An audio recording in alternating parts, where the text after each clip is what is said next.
सर्व बळीराजांचे बळीराजा special YouTube चॅनलमध्ये हार्दिक स्वागत। मित्रांनो, राष्ट्रीय शाश्वत कृषी अभियान योजना नमामि गंगे तसेच परंपरागत कृषी विकास योजना सेंद्रिय शेती आणि सहभागिता हमी प्रमाणीकरण किंवा भारतीय प्राकृतिक खेती पद्धती या सेंद्रिय शेतीसाठी शासनातर्फे राबवल्या जाणाऱ्या योजना आहेत। पीजीएस आणि एनपीओपीच्या माध्यमातून आज लाखो शेतकरी सेंद्रिय शेती करून सेंद्रिय शेतीमालाचे उत्पादन घेत आहेत।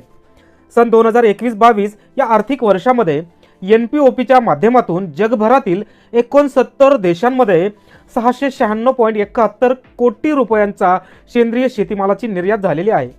त्या माध्यमातून सेंद्रिय शेती व सेंद्रिय शेतीमाल उत्पादक शेतकऱ्यांना निश्चितच फायदा झालेला आहे। मित्रांनो, संपूर्ण जगभरातून सेंद्रिय आणि विषमुक्त शेतीमालाची प्रचंड मागणी आहे।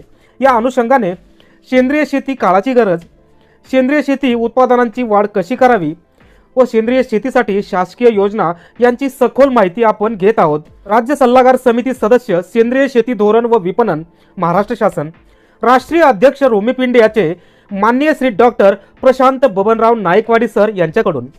मित्रांनो, नाईकवाडी सरांचे सेंद्रिय शेती प्रमाणीकरण शासकीय योजना या विषयावर सखोल मार्गदर्शन मिळावे अशी आपल्या अनेक शेतकऱ्यांची मागणी होती। तुमच्या सर्वांच्या विनंतीला मान देऊन तुमच्यासाठी हा स्पेशल व्हिडिओ आहे, हा शेवटपर्यंत पहा। सबस्क्राइब करा बळीराजा स्पेशल यूट्यूब चॅनलला आणि शेजारील बेल आयकॉन दाबून नवीन व्हिडिओ सर्वांत आधी पहा। नाईकवाडी सर नमस्कार। नमस्कार। नाईकवाडी सर, सध्या रासायनिक शेतीच्या युगामध्ये शेती करत असताना सेंद्रिय शेती ही का गरजेची आहे? आपण जर पाहिलं तर आज संपूर्ण जग हे विषमुक्त शेतीमागे धावतं आहे। आता सेंद्रिय शेती काळाची गरज असं आपण म्हणतो, तर आपल्या भारत देशामध्ये सेंद्रिय शेतीची का गरज आहे? खरं तर शाश्वत शेती असेल, आरोग्य असेल आणि पर्यावरण असेल, या तिन्ही अंगाने जर आपण विचार केला तर दोन गोष्टी प्रामुख्याने महत्त्वाच्या आहेत। त्यातली पहिली जी गोष्ट आहे की मानवी आरोग्य, पर्यावरण आणि प्राणीमात्राचं आरोग्य। आज जर आपण पाहिलं तर जी कृषी रसायनं आहेत, मग याच्यामध्ये काही फंगीसाईड असतील, हर्बिसाइड्स असतील, कीटकनाशक असतील वेगवेगळ्या प्रकारचे, याचा जो वापर व्हायला पाहिजे, म्हणजे याच्या लेबल क्लेमनुसार जो वापर व्हायला पाहिजे, ज्याला आपण म्हणतो की PHI MRI नुसार त्याचा वापर झाला पाहिजे, तो होताना दिसत नाही आहे। त्याच्यामुळे मोघम वापर याचा होतो आहे आणि पर्यावरण असेल किंवा प्राणीमात्रा असेल किंवा मानवी आहार असेल, याच्यामध्ये याचा आता जे रेसिड्यू आहे, ज्याला आपण अवशेष म्हणतो, ते अवशेष सापडायला लागलेले आहेत आणि त्याच्यामुळे मग मानवी आरोग्य असेल, मानवी आरोग्याचे प्रश्न असतील, आता कर्करोगासारखे प्रश्न असतील, मग त्याच्यामध्ये चयापचय संस्थेचा कर्करोग असेल किंवा मेंटल रिटार्डेशन असेल, सेरेब्रल पाल्सी असेल, असे वेगवेगळे जे आजार आहेत, हे आजार खरं तर ह्या रसायनांमुळे होत आहेत। दुसरी महत्त्वाची गोष्ट जे आहे की आपल्या जे पृथ्वीवरचं जे पाणी आहे, ह्या पाणी असेल किंवा माती असेल किंवा आपण जे अन्न खातो ते अन्न असेल, या सगळ्यांमध्ये आता याचे अवशेष मोठ्या प्रमाणात आढळायला लागलेले आहेत आणि या अवशेषांचे परिणाम जे आहेत, एक तर लहान बालकांवर सगळ्यात जास्त दिसतात, गरोदर स्त्रियांवर दिसतात, त्यानंतर आपल्याकडची जी वयोवृद्ध लोक आहेत त्यांच्यावर दिसतात आणि तुम्ही पाहिलं असेल की कर्करोगाचं प्रमाण वाढण्याचं प्रमाण आज शिरोळमध्ये, म्हणजे कोल्हापूरमध्ये, शिरोळमध्ये सगळ्यात जास्त आहे। कारण कृष्णाकाठचा बेल्ट असल्यामुळे मोठ्या प्रमाणात फंगीसाईड असेल, कीटकनाशकं असतील, हर्बिसाईड असेल, सिंथेटिक ग्रोथ हॉर्मोन असेल, तर याची रेलचेल तिथं आहे आणि ह्या सगळ्यामुळे वातावरण दूषित होत चाललेलं आहे। मानवी आरोग्य आणि पर्यावरण हे आर्थिक संकटात सापडत आहे। दुसरी महत्त्वाची गोष्ट जर आपण पाहिली तर रासायनिक खतांमुळे जमिनीची समस्या संभवते आहे। म्हणजे जमिनी जे आहेत ते दिवसेंदिवस शारपड होत चाललेलं आहे, चोपण होत चाललेलं आहे। अपेक्षित असलेलं उत्पादन घ्यायला पूर्वी जे आपण खर्च केलेला आहे, म्हणजे पूर्वी जितका आपण रासायनांवर खर्च केलेला आहे त्याच्या दुप्पट खर्च दरवर्षी आपल्याला करावा लागतो आहे आणि हे सत्य आहे, ही वस्तुस्थिती आहे। ती वस्तुस्थिती नाकारून आपल्याला चालणार नाही आणि सगळ्यात महत्त्वाची गोष्ट आहे की आज जर आपल्याला उत्पादन चांगलं घ्यायचं असेल तर जमिनीचं आरोग्य आपल्याला अबाधित राखणं गरजेचं आहे आणि जमिनीचं अबाधित आरोग्य जर आपल्याला ठेवायचं असेल तर आपल्याला सेंद्रिय निविष्ठा जे आहेत त्याची कास धरावी लागेल। मग याच्यामध्ये कंपोस्टिंग असेल, मलमूत्र असेल, लेंडी खत असेल, शेणखत असेल, स्लरी असेल, जीवामृत असेल, बीजामृत असेल, अमृत पाणी असेल, अशा नैसर्गिक संसाधनांपासून तयार झालेल्या म्हणजे आपल्याला जितक्या बांधावर निविष्ठा बनवता येतील, जितका खर्च आपल्याला कमी करता येईल तितका खर्च करून आपण निविष्ठा बनवू शकतो. दुसरं, ह्या निविष्ठांमुळे आपल्या ज्या जमिनी आहेत या जमिनींमध्ये जीवाणूंची संख्या आपण वाढवू शकतो आणि जीवाणूंची संख्या एकदा जमिनींमध्ये वाढली तर सेंद्रिय कर्बाच्या निर्मितीला चालना मिळणार आहे आणि सेंद्रिय कर्ब एकदा वाढला की जमिनीचा सामू उदासीन होणार आहे आणि मग ज्या काही निविष्ठा आपण देतो त्या 100% पिकांना लागू पडणार आहेत. कॅटायन एक्सचेंज कॅपॅसिटी, जमिनीची अन्नद्रव्य धरून ठेवण्याची जी क्षमता आहे ती याच्यामुळे वाढणार आहे. त्याच्यामुळे आरोग्य, पर्यावरण आणि शाश्वत शेती या तिघांसाठी मला वाटतं सेंद्रिय शेतीची नितांत आवश्यकता आहे. नाईकवाडी सर, सेंद्रिय शेती करत असताना शेतीमधून मिळणारे उत्पादनात वाढ कशा प्रकारे करावी? आता हा अतिशय महत्त्वाचा प्रश्न तुम्ही विचारला, कारण सेंद्रिय शेती करताना बऱ्याच वेळा असा गैरसमज आहे की आपलं जे उत्पादन आहे ते उत्पादन कमी येतं, परंतु सेंद्रिय शेती करत असताना आपल्याला उत्पादनसुद्धा अबाधित राखता येतं. परिणामी आपल्या उत्पादनासाठी जो खर्च लागणार आहे त्याच्यामध्ये आपल्याला मोठ्या प्रमाणात कपात करता येते. आता याच्यामध्ये म्हणजे जर तुम्ही पाहिलं तर अगदी बियाण्यांपासून आपण सुरुवात करायला पाहिजे. आपण सेंद्रिय शेती करताना एकतर जे केमिकलने ट्रीट झालेले बियाणं आहे हे बियाणं न वापरता परंपरागत बियाणं किंवा सेंद्रिय बियाणं किंवा जर फार काही नाही मिळालं तर मार्केटमध्ये उपलब्ध असणारे बियाणं, पण कुठलीही रासायनिक बीज प्रक्रिया नसलेले बियाणं आपल्याला याच्यामध्ये वापरता येणार आहेत. दुसरी महत्त्वाची गोष्ट जी आहे की खत वापर धोरणामध्ये आपण रासायनिक निविष्ठा न वापरता आपण जर जास्तीत जास्त कंपोस्ट असेल, लेंडी खत असेल, शेणखत असेल, म्हणजे जे नैसर्गिक संसाधनं आहेत की ज्याला आपल्याला काही किंमत द्यावी लागत नाही, जे आपल्या बांधावर उपलब्ध होतात, हे जर आपण निविष्ठा वापरल्या तर त्याच्यामुळे आपलं उत्पादन चांगलं वाढणार आहे, सेंद्रिय कर्ब वाढायला त्याच्यामध्ये मदत होणार आहे. तिसरी महत्त्वाची गोष्ट जी आहे की आपण ज्या गोष्टींसाठी खर्च करतो, म्हणजे आता मोस्टली काय आहे की सेंद्रिय शेतीच्या कन्सेप्टमध्ये असं आहे की तुम्ही जर त्याला संतुलित अन्नद्रव्य पुरवले झाडाला, म्हणजे तुमचा जर सेंद्रिय कर्ब 1% गेला तर तुम्हाला बाहेरून काही देण्याची शक्यतो गरज पडत नाही, कारण जमिनीमध्ये बायोलॉजिकल ट्रान्सम्युटेशन नावाचा जो फॅक्टर आहे तो फॅक्टर घडतो. म्हणजे पिकाला जे जे अन्नद्रव्य आवश्यक असतात ते आवश्यक असलेले सगळे अन्नद्रव्य 1% सेंद्रिय कर्ब असलेल्या जमिनीमधून मिळतात. कारण 1% जर सेंद्रिय कर्ब असेल तर जमिनीचा सामू हा मोठ्या प्रमाणात उदासीन होतो आणि जमिनीचा सामू उदासीन झाला तर मोठ्या प्रमाणात अन्नद्रव्य ग्रहण करण्याची शक्ती पिकांची वाढते. त्याच्यामुळे तुम्हाला साहजिकपणे ज्या रासायनिक निविष्ठा आहेत म्हणजे खतं आहेत त्याचा खर्च टाळतो. दुसरी महत्त्वाची गोष्ट, जर संतुलित पिकाचं पोषण झालं, संतुलित अन्नद्रव्याचं व्यवस्थापन जर झालं तर पिकावर परिणामी येणारे जे कीटक आहे किंवा रोग आहे ते सुद्धा येत नाहीत. आता जर आपल्या पिकांमध्ये फॉस्फरसचं प्रमाण कमी झालं तर केवडा येतो, जर पिकामध्ये पोटॅशियमचं प्रमाण कमी झालं तर पावडरी मिल्ड्यू किंवा भुरी येतो, जर पिकामध्ये नायट्रोजनचं प्रमाण वाढलं तर लाल्यासारखे रोग येतात, जर पिकामध्ये सल्फरचं प्रमाण कमी झालं तर मोठ्या प्रमाणात रस शोषक कीड, रेड माइट्सचा प्रादुर्भाव आढळतो. तर ह्या सगळ्या गोष्टी ज्या आहेत म्हणजे संतुलित अन्नद्रव्य जर आपण पुरवठा केला असेल तर आपल्याला पिकाचं पोषणही चांगलं होणार आहे. दुसरं, आपलं रासायनं आणण्याचं सुद्धा टाळणार आहे, म्हणजे आपण रासायनिक खतही कमी करणार आहोत. तिसरी महत्त्वाची गोष्ट की कुठल्याही प्रकारचे कीड आणि रोग ह्या कमी खर्चात आपल्याला मेंटेन करता येणार आहे. जरी कीड आणि रोग आल्या तरी इकॉनॉमिक थ्रेशोल्ड लिमिट म्हणजे नुकसानीची आर्थिक पातळी याप्रमाणे जर आपण फेरोमेन ट्रॅप्स असतील किंवा आपले निळे सापळे असतील किंवा आपले ट्रायको कार्ड असतील यांनी ती कीड आपण अळी, अंडी आणि कोश म्हणजे ज्या ज्या अवस्था आपल्याला सहजासहजी डोळ्यांनी दिसतात त्या अवस्थेमध्ये, म्हणजे जर गुलाबी बोंडअळीचं आपण पाहिलं ती जर अळी अवस्थेमध्येच आपण म्हणजे साधं नीम ऑइल जे आहे त्या नीम ऑइलने त्याचं अळी अवस्था जी आहे, नीम ऑइल हे ओव्हिसाइड आहे, तर नीम ऑइल आपण साधारणपणे आपल्या बांधावर तयार करू शकतो, म्हणजे कुठलाही शेतकरी तयार करू शकतो. तर ती कीड आपल्याला त्या अवस्थेतच मारता येणार आहे, म्हणजे पुढे त्याच्यापासून उद्भवणारा जो प्रादुर्भाव आहे तो प्रादुर्भाव होणार नाही आणि साहजिकच आपला खर्च कमी होणार आहे. तिसरी महत्त्वाची गोष्ट की सेंद्रिय शेतीचं एकंदरीत व्यवस्थापन जर आपण पाहिलं, त्याचं वैशिष्ट्य जर आपण पाहिलं तर आपल्याला एक पद्धतीचं पीक त्याच्यामध्ये घेता येत नाही, आपण पीक पद्धती त्याच्यामध्ये घेतो. जे पीक एकमेकाला सहचारी आहेत असे पिकं घेतो. आता थोडक्यात तुम्ही उदाहरण घ्या, जर आपण आपल्या शेतामध्ये मोठ्या प्रमाणात कपास लावली, कपाशीच्या आंतरपिकाला आपण चवळी लावली, काही ठिकाणी आपण मका घेतली, तर चवळीवर मोठ्या प्रमाणात क्रायसोपा कार्निया नावाचा मित्र कीटक येतो, जो एका वेळी मावासारख्या किडीचे हजारो अंडे फस्त करतो.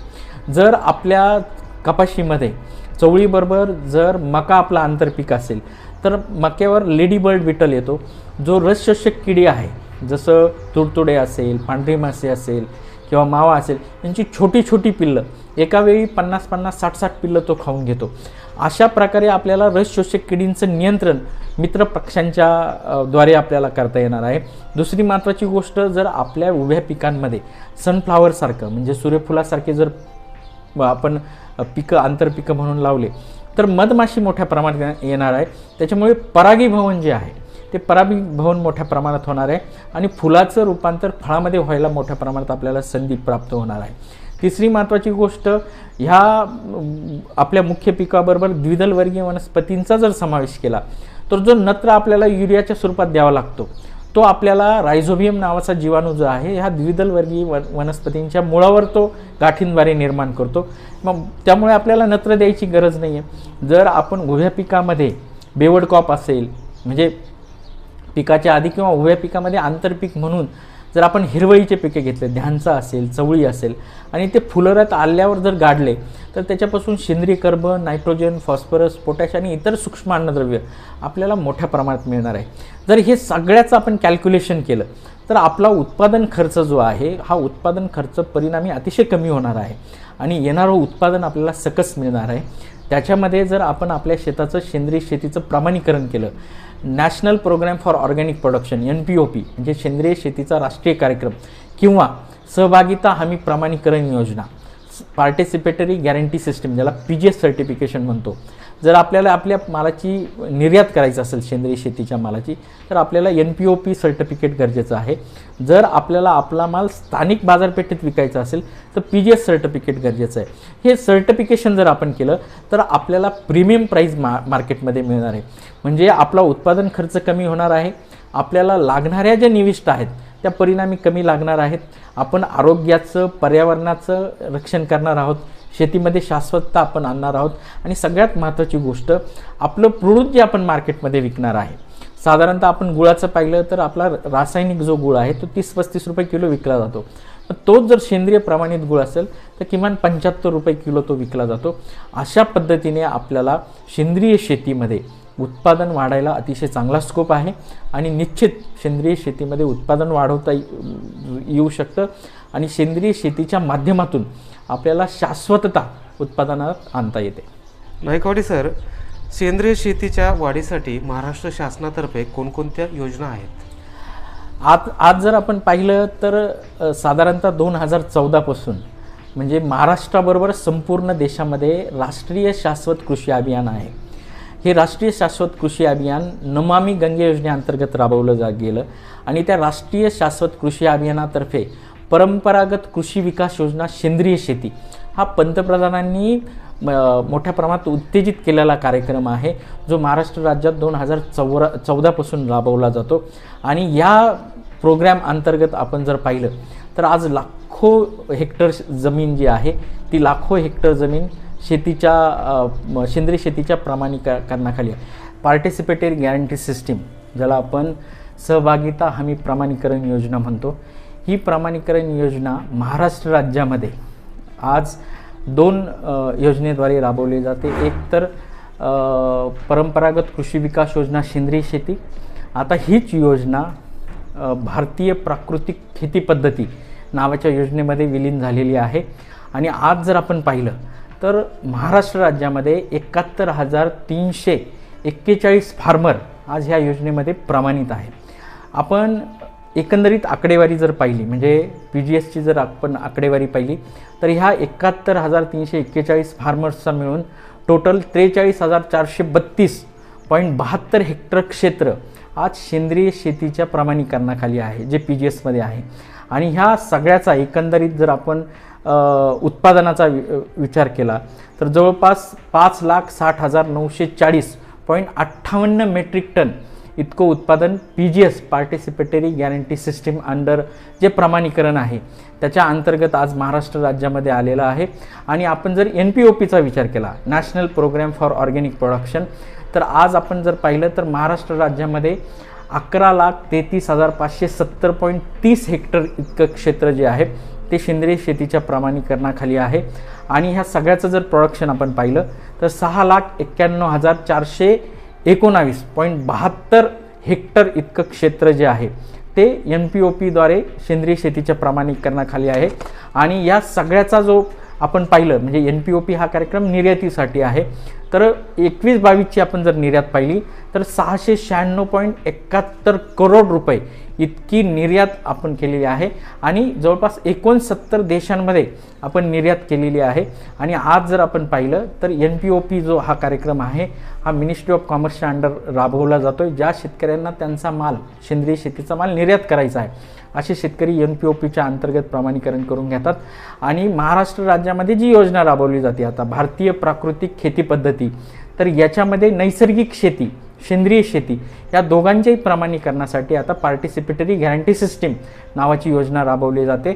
आणि आज जर तुम्ही पाहिलं तर जवळपास 71,000 शेतकरी आज त्याच्यामध्ये आहे. आणि आता नुकताच 6 तारखेला म्हणजे ऑक्टोबर 2022ला पुण्याच्या बालेवाडी स्टेडियम इथं राज्यस्तरीय नैसर्गिक शेतीचं एक प्रशिक्षण 6 ऑक्टोबर 2022 रोजी पुण्याच्या बालेवाडी स्टेडियम येथे कृषी विभाग महाराष्ट्र शासन यांनी एक राज्यस्तरीय नैसर्गिक शेतीचं प्रशिक्षण आयोजित केलं होतं, ज्याला गुजरातचे विद्यमान राज्यपाल आचार्य देवव्रतजी आले होते. त्याचप्रमाणे महाराष्ट्र राज्याचे उपमुख्यमंत्री देवेंद्र फडणवीस साहेब अवेलेबल होते. आणि त्यांनी माहिती देताना असं सांगितलं की आज संपूर्ण महाराष्ट्रात जवळपास 11 लाख हेक्टर क्षेत्र जे आहे हे सेंद्रिय शेतीच्या प्रमाणीकरणाखाली आहे. परंतु येत्या 3 ते 4 वर्षामध्ये हे क्षेत्र 25 लाख हेक्टर क्षेत्रावर आपल्याला न्यायचं आहे. आणि त्या दृष्टीने महाराष्ट्र गव्हर्नमेंट आज प्रयत्न करत आहे. महाराष्ट्र गव्हर्नमेंटनी ज्या जिल्ह्यांमध्ये मोठ्या प्रमाणात शेतकऱ्यांच्या आत्महत्या झालेल्या आहेत त्या विदर्भातल्या 6 जिल्ह्यांमध्ये एक doctor Panjabrao Deshmukh organic farming mission ही योजना राबवलेली आहे. आणि ही 6 जिल्ह्यांमधली योजना फक्त त्याचं प्रमाणीकरण नाही तर त्या शेतकऱ्यांचे ज्या फार्मर प्रोड्युसर कंपन्या आहेत त्या फार्मर प्रोड्युसर कंपन्या ते बनवत आहेत. त्याच्या अंतर्गत मग काही पॅकेजिंग असेल, ग्रेडिंग असेल, मॅन्युफॅक्चरिंग असेल त्या व्यवस्था ते सुरू करत आहेत. आणि अगदी मार्केट लिंकेजपर्यंत हा प्रकल्प राबवण्यात येणार आहे.